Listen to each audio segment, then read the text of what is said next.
Hello, everyone, and welcome back to The Rundown. I will be your host today, Craig DeLuz, coming at you from the West Coast, the left coast, behind the Iron Curtain, otherwise known as the Sierras. And today is Monday Fun Day. Hey, stop what you're doing, cause I'm about to ruin the image of me that you're used to. I look money, a king bee making honey, see? Deep state, I hope you're ready for me. Now gather round, I'm the new sheriff in town. All my people rise up and stand your ground. Now drink up all the Diet Coke you got on your shelf. So just let me introduce myself, my name is Trump D.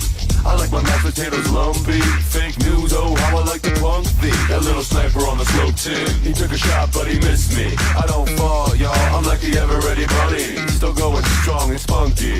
So put on your big boy pants. Come on, let's do the dance. The Trumpy dance is your chance to do the Trump. Come on, do the Trumpy Trump. Come on and do the Trumpy Trump.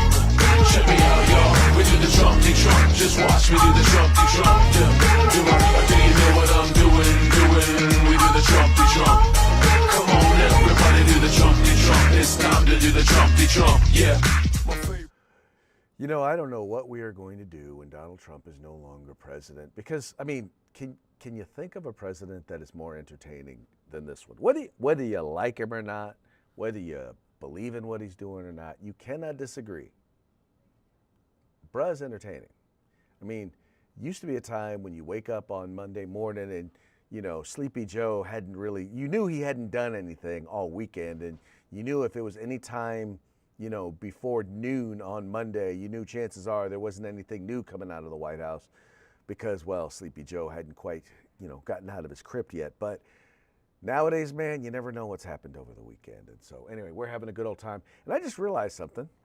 I did the wrong theme. Today's not Monday, today's Tuesday. How did I make that mistake?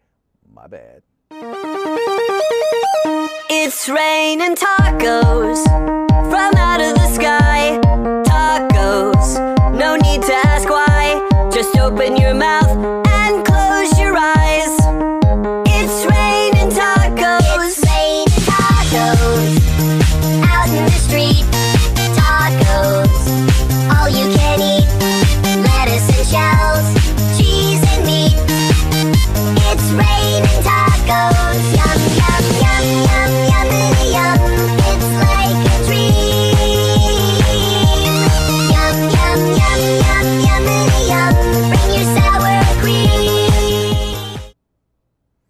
There you go.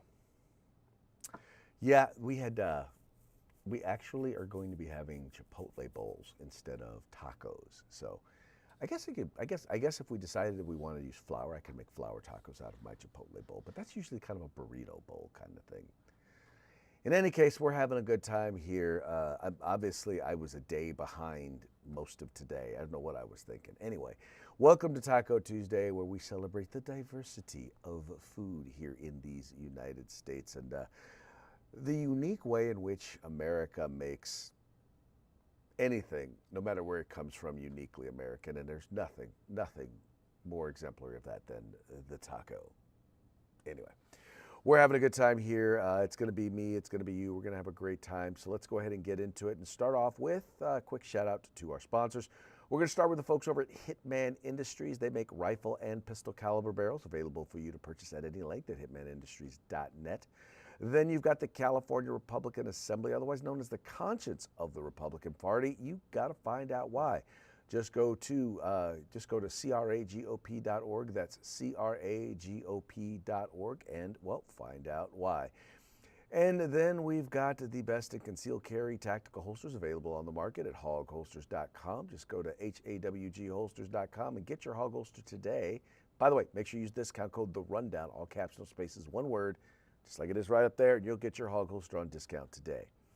And then finally, the place where you can find all things tactical except the gun, that would be at uscombatgear.com. Now, once again, this show is live. If you're watching this program between 3 p.m. Pacific or on 3 p.m. Pacific or 6 p.m. Eastern, you're watching the program live, which means we want to hear from you. We want your comments. I'm looking right over here, and I am following up on whatever it is that you have to say, as long as it's interesting. Let us know where you're watching us from. Let us know what you think about the program. In fact, if you disagree, that's probably the most interesting thing that you can do, because then, well, we have the ability to mock you. Oh, wow, was that a mockingbird? Man, in the mockingbird? Another mockingbird?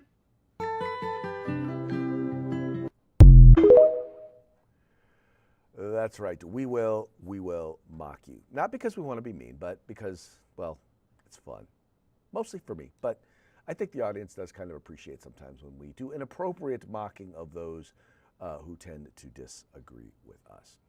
All right, let's go ahead and get into today's program, and we're going to start here with, well, now that all the hubbubaloo there in Minnesota has kind of quieted down, Homeland Security is back, and they're back looking into fraud in a number of entities and agencies there in Minnesota. Specifically, though, this time, they're looking at these daycare centers or these child care centers, trying to figure out what the heck is going on. They're looking into fraud in those particular agencies. And well, here's the story from Fox News as they are reporting on it.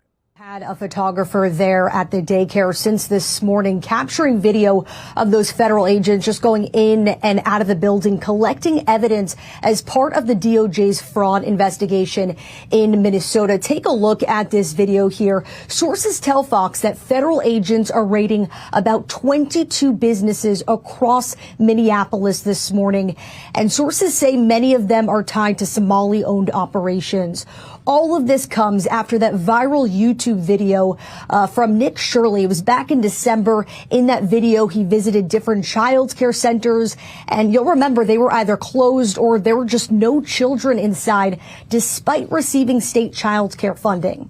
Now, the location that you're looking at right now, it's the Quality Learning Center. This is the daycare. It went viral. It blew up on social media because of a sign outside with learning that was literally misspelled. That's right. That was the Quality Learning Center. Yeah. So anyway, so they're following up on a lot of this information. They're following up to check it out and see, well, how many of these folks are, well, trying to see out what's going on, trying to figure out where the money's going, trying to make sure that they are not defrauding the U.S. government. This is a story over at Reuters. It says U.S. agents raid 22 Minnesota sites in social welfare fraud probe. It says here, U.S. federal and state law enforcement agencies searched more than 20 locations in Minnesota on Tuesday as part of investigations into fraud and social welfare programs, an area of intense focus by President Donald Trump's administration. FBI and Homeland Security investigations executed 22 search warrants, mostly at businesses, as part of an ongoing fraud investigation, the Justice Department said. Vice President J.D. Vance, who is leading a fraud task force at Trump's behest, said the administration will be relentless in exposing these fraudsters wherever they may be hiding. Minnesota Governor Tim Walz, a Democrat who lost his bid for U.S. Vice President as the 2024 running mate of presidential candidate Kamala Harris, said in a statement that, quote, today's raids by state and federal law enforcement happened because our state agencies caught irregular behavior and reported it. That's how the system is supposed to work. And our agencies will keep at it as long as the fraudsters are put behind bars. Now, what's interesting about this is that he had no idea. They had no idea. Well, let me clarify. I can't say they had no idea that these fraudsters were going on. The reality is whistleblowers for years had been reporting these issues. And the result, his administration has basically threatened those individuals with going after them with civil rights violations for discriminating against these entities because they were Somalian. So I'm trying to figure this out. If your agencies caught it, if you knew it was going on, why didn't you go in and raid and investigate it? I'll tell you why. Because, well, these folks are also donors to his campaign. And he didn't want, because these folks are significant contributors, significant activists within the Democratic Party, they didn't want to offend the wrong people. The only reason you know about this is because a kid named Nick Shirley pulled public documents, public records, and went and investigated and put out a video that embarrassed your HHS department, that embarrassed you, Governor, And then on top of that, you had whistleblowers, people who've worked within your government, who have said, yeah, we tried to tell them, and they flat out, they either ignored us, they either ignored all of the warnings, or they threatened us and said that if we continue going down this road, you're going to bring up discrimination charges and charge them with racism. And now all of a sudden you want to say, yeah, well, hey, look what we found. Yeah, that's the biggest, broadest we. That's a bigger, broader we than is really deserved, Mr. Walls. Definitely this is stuff that happened on your watch, stuff that you ignored, that your administration ignored. And once again, maybe it wasn't you directly. Maybe it was people on your behalf. But they did it on your behalf, Governor. And so therefore you are the one that is going to be held accountable for this. And I got no problem with that. I got no problem with you being held accountable, Mr. Governor. But don't act like you did anything, because you didn't. You did not discover this. This was discovered, once again, by a citizen journalist who decided that he was tired of the lies that, you were telling. By the way, this was stuff that was actually brought up. Some of this was stuff that, by the way, that was brought up during the campaign that, by the way, no one in the mainstream media would talk about because they didn't want to undermine your chances of becoming the vice president. Yeah, no. As far as I'm concerned, this is as much a failure of the mainstream media there in Minnesota as it is the government there in Minnesota. And y'all will be held to account, at least as far as the federal dollars go, because you were the ones responsible with overseeing, with the oversight, in particular the fiscal oversight. And if you didn't do your job, well then, y'all ought to be held accountable. Yeah, that's my 2 cents on that one. Also in the news, we have the former head of the FBI, Mr. James Comey, has been indicted once again, but not for the same thing. Check it out. As you heard from the Attorney General and the U.S. Attorney, former FBI Director James Comey has now been indicted for 2 felony counts. While many of you may read this indictment and view this matter as a simple investigation, it is the farthest thing from that. Every single investigation this FBI and our partners at the Department of Justice undertake, especially those that involve the threats to harm or hurt or even kill individuals, whether they hold public office or civilians in our country, are met with the same measure of investigative prowess and tools and personnel in partnership with the Department of Justice as anyone else. As the U.S. Attorney indicated, James Comey will be afforded every matter of due process under the United States Constitution. And as the Attorney General indicated, this has been a case that's been investigated over the past 9, 10, 11 months. These cases take time. Our investigators work methodically. They are career agents, career prosecutors who work these matters. They call the balls and strikes in the field as they see fit pursuant to the facts of the case and the law. They took that information and made a presentment to a grand jury, a jury of peers in the district in which the alleged crime took place. And that grand jury spoke, and that grand jury returned a 2-count indictment against James Comey. Okay, once again, this being reported by CNN exclusive. Former FBI Director James Comey indicted over alleged threat against Trump. Former FBI Director James Comey was indicted Tuesday over a photo of seashells that officials said threatened President Donald Trump, marking the administration's second attempt to prosecute one of the largest political opponents, 3 sources told CNN. The indictment was brought in the Eastern District of North Carolina. An arrest warrant was issued for Comey by the court clerk. Comey faces charges of making a threat against the president and transmitting a threat in interstate commerce, according to court documents. The charges come with a prison sentence of up to 10 years. Quote, he publicly posted a photograph on the internet social media site Instagram, which depicted seashells arranged in the pattern making out 8647, which a reasonable recipient who is familiar with the circumstances would interpret as a serious expression of an intent to do harm to the President of the United States, the indictment says. Trump has long pressed for political adversaries to face charges, including former FBI director he sees as a key leader in the perceived effort to weaponize the justice system against him. All right, now I'm just going to be real with you, and I know y'all. Don't get me wrong. Nothing makes me feel better than to see James Comey behind bars or in handcuffs. And I realize that they took this evidence, they took it to a grand jury, and they got an actual indictment. Unless there is something that has been released, something that's available that has not been made to the public, that would further inform this particular situation, I'm not seeing why. I'm not seeing the crime here. To be honest with you, I'm just not seeing it. I don't know, maybe I'm missing something. Maybe y'all know something. I don't know. Maybe in the chat, tell me there's something I'm missing. But freedom of speech in and of itself gives me, but he's not, I don't know. I think you have to make a whole lot of assumptions in order to get there. I think you need some evidence that supports those assumptions that I don't see.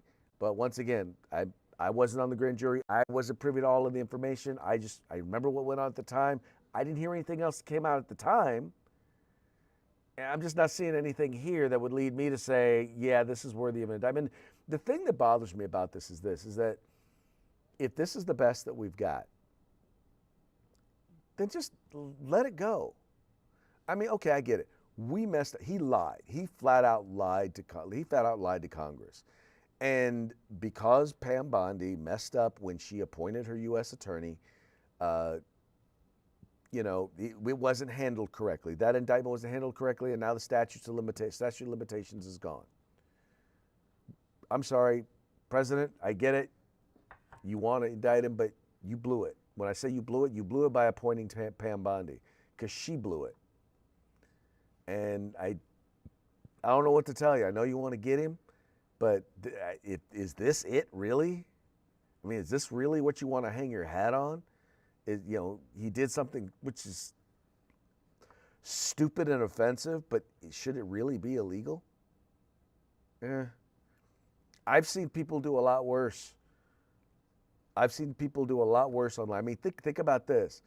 You had one comedian who had a bloodied head of the president, right? Like it had been chopped off. You're going to go after that person, right? You're going to go after those folks who produced that play where Donald Trump or the president, where you get stabbed. Are you going to go after them? I mean, come on. Mr. President, you don't have to kick every barking dog. And I get it. This particular barking dog bit you once. But you know what? You should have handled it then. You should have handled it the right way. You should have been prepared. And I'm sorry, this ain't it.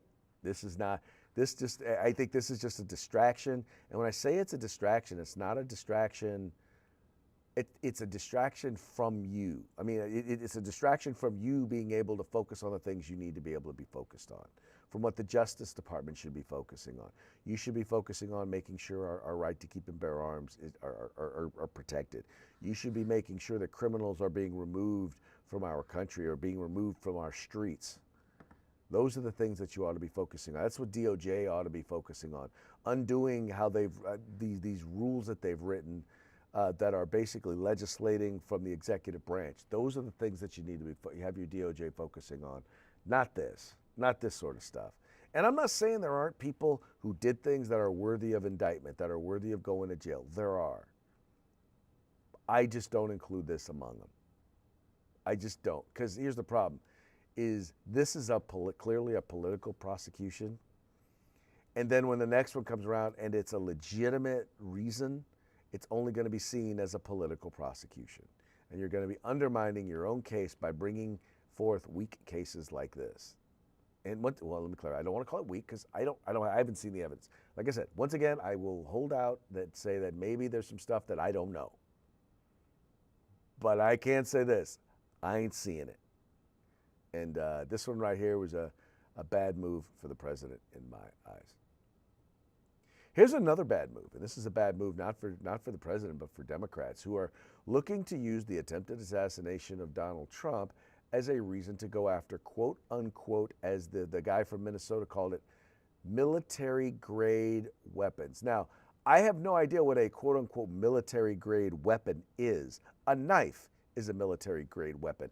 A handgun is a military grade weapon. A shotgun is and a fork is a military grade weapon. I'm still trying to figure out what dude is going after. Anyway, this is from our friend Mr. Cam Edwards over at Bearing Arms. It says here, Pennsylvania Democrat uses Trump assassination attempt to push to ban on military grade guns. In the days since the California man armed with a pump action shotgun and a .38 caliber handgun pushed through the security perimeter at the White House Correspondents' Dinner with the intent of assassinating President Trump and other officials, many Democrats and their media allies have downplayed or outright ignored the suspect's leftist political leanings and have instead focused exclusively on demanding more gun control. Pennsylvania Representative Malcolm Kenyatta took his argument to X, where he did have the response that an anti-gun Democrat was hoping for: ban all lethal loopholes, restrict ownership of military-grade weapons. And that's how he says we need a ballroom, and that's a ban on all lethal loopholes and restrict ownership of military-grade weapons. The interesting thing is, and what I like about what X put here is, as a community note, the weapons used were legally purchased: Mossberg Maverick 88 pump-action shotgun and an Amscore Precision .38 caliber semi-automatic handgun, common civilian firearm, not military-grade weapons typically targeted. So that just goes to show you how ignorant some folks are, right? And that their biggest goal here is, well, they're not interested in actually solving a problem. They will use whatever the problem is in order to push whatever their agenda is. And that is, well, let's just say that's kind of sad, because in the end, this guy had issues. And by the way, I'm going to continue to say this. Yes, they ignore his political leanings. And the only reason his political leanings matter is, and this is the interesting thing about this, by all indications, other than the fact that this guy did what he did, he is not outside of the Democratic mainstream, is he? Except that he acted violently. I mean, we've seen polls that have basically denoted that a significant percentage of, in particular, young Democrats or young left-leaning people believe in political violence, that political violence is an appropriate way for them to handle political differences. So he's not far outside of the mainstream, the Democratic mainstream. He's just acted on it. He believed it, and he acted on his beliefs. Now, I would tell you, go and ask folks: Do you believe that violence, that political violence, is okay? And there are some people who say, well, it's okay against Donald Trump. They'll say, well, it's okay, in this case or that case. Because here's the thing: for me, once it gets to violence, it's not political anymore. Now we're at a point where once you start getting to violence, we're talking about armed conflict. I believe that one of the best things about our form of government is that we have the ability to disagree. We should have the ability to engage in debate in the public square, and let the best man win. And whatever side wins, that's going to be the rules for now. But by the way, if I lose, I'm going to keep fighting to make sure that my point comes across and that hopefully I gain more support for my perspective, as I would expect the other side to do. So if I were the one who won, I would consistently be making the argument, because guess what? I know the other side is trying to make that argument too. That's how public debate and public discourse and public policy is supposed to work. Every time they propose some sort of a gun ban or some sort of gun control and it fails, they bring it right back up. They don't make any more compelling arguments, but they bring it back up anyway. Let's have the discussion. Let's have the debate. And go from there. Anyway, this is this also goes along the whole lines of, never let a tragedy go to waste. Never let a good tragedy go to waste. Yeah, that falls in that whole realm of discussion as well. Speaking of that, Ron DeSantis reveals newly drawn maps. So these are the proposed maps that they're looking for that they're looking to institute there in Florida. And Ron DeSantis was not open to this idea originally, but I guess with everything the Democrats have done, he's decided, well, now it's time.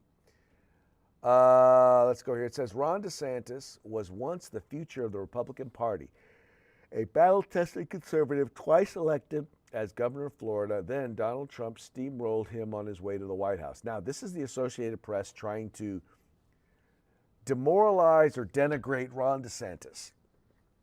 Not really. I don't know what the point of that first paragraph was, except that. Anyway, now, more than 2 years after Ron DeSantis ended his presidential campaign and endorsed Trump, the governor has called a special legislative session on redistricting and other issues that will put him back in the national spotlight and maybe remind Republicans that he could lead the party one day. So let's see here. I'm trying to find the maps that he's proposing. So they want to get more Republican seats. Are you telling me you're not going to show the map in this story? Okay, I think it was another story I was looking at where they actually showed the maps. Okay, let's do this.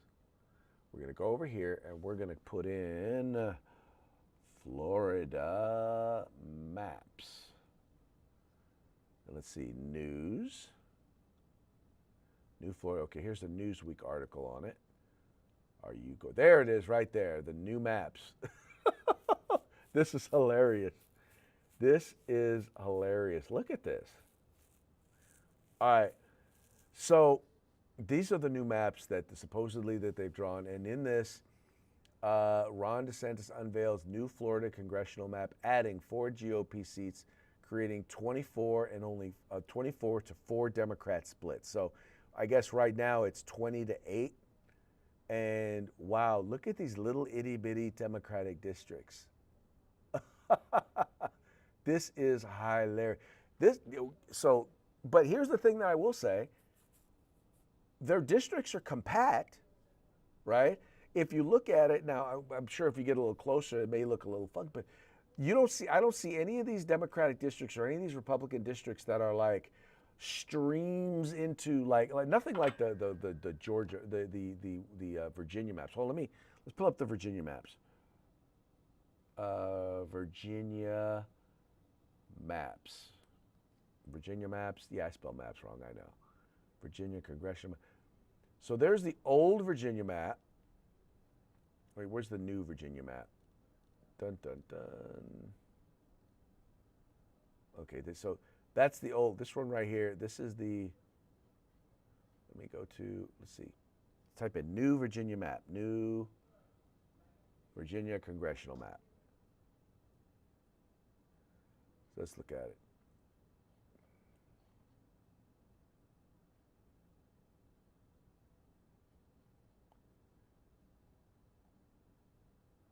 All right. There you go. So that's the new congressional map right there. So that's the new congressional map right there, right? How they've basically drawn the districts and drawn them kind of funky. And then you got this one Republican district. And you see right here, and you guys don't see my cursor. So there's this one like little thing right here where it's like a small corridor and then it opens up into another area. But that's not nearly, that's a lot better than, that's worse than what was being proposed for the Democrats. Where did I lose that one? Oh, here we go. Yeah, it was here in the Newsweek article. Then that one right there. So their maps are compact. Now, the reason why their maps are so compact is, number one, geographically, Florida is much larger than Virginia, much larger. But also, it's important to note that those cities are a lot more compact. So Anyway, this is going to be very, very interesting because if this were to pass, this would basically undo what they did in Virginia. So Virginia gained 4 seats. This would supposedly give Republicans 4 more seats. Now, I'll go back to this and I will say this once again. As mad as Republicans may get, I mean, as much as we may want to do this, let us not forget, we started this fight. When I say we, I mean Texas Republicans, at the behest of President Trump, were the ones who started this. They were. Trump asked them to, and they did. And so, you know, I don't like this, but then again, I can't blame anybody but my party for this going on. We started it. For every action, there is a reaction. And now Virginia's about to learn that the exact same thing. Virginia's about to learn that you guys decided to draw districts like that. Well, then guess what? The Republicans are going to do the same exact thing. What you're going to wind up happening is you're going to have congressional delegations from states that are going to be completely and utterly not representative of their populations. And that's the worst part about all of this, is that you are not going to have fair representation. You're just not. You're not going to have fair representation. And, you know, like California Republicans are going to be dependent on other state Republicans to protect their rights at the federal level because we're not going to have enough of our own representatives there. It is sad that it is like that, but that is the political world in which we now live. Hopefully things will change. I'm not going to hold my breath, but hopefully things will change. All right, folks, that now brings us to our parting shots. Parting shots are brought to you by Hog Holsters. Go to hogholsters.com. Use the discount code TheRundown, all caps, no spaces, one word. Get your hog holster today. All of our parting shots today are going to be brought to you by the Babylon Bee, fake news that you can trust. And here's the first one here. Trump Omar argue over whether it's 2 Corinthians or 11 Corinthians. Okay, that's funny right there. That's funny. I don't care who you are. Yeah, you might have heard that she talked about World War XI in a quote from earlier. Yeah, anyway, funny stuff. Media still stumped as to the motive of gunmen with manifesto titled, "Why I'm Going to Kill Donald Trump." And you notice the source there, right? That's right, CNN. The Babylon Bee's official recap of all 11 world wars. That's funny. We're not going to go into the whole recap, but you guys can look that up yourself. I was hoping Mike would be here because I wanted to share this one with him. Struggling New York Mets to start Mr. Met at third base. You know, he's a big Mets fan.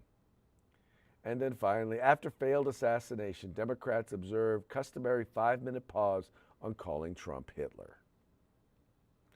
Because we know that's pretty much the only thing they've got going for them.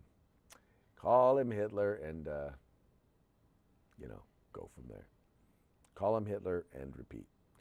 All right, folks, that brings us to the end of our program. But before we go, we're going to do a quick shout out to our sponsors.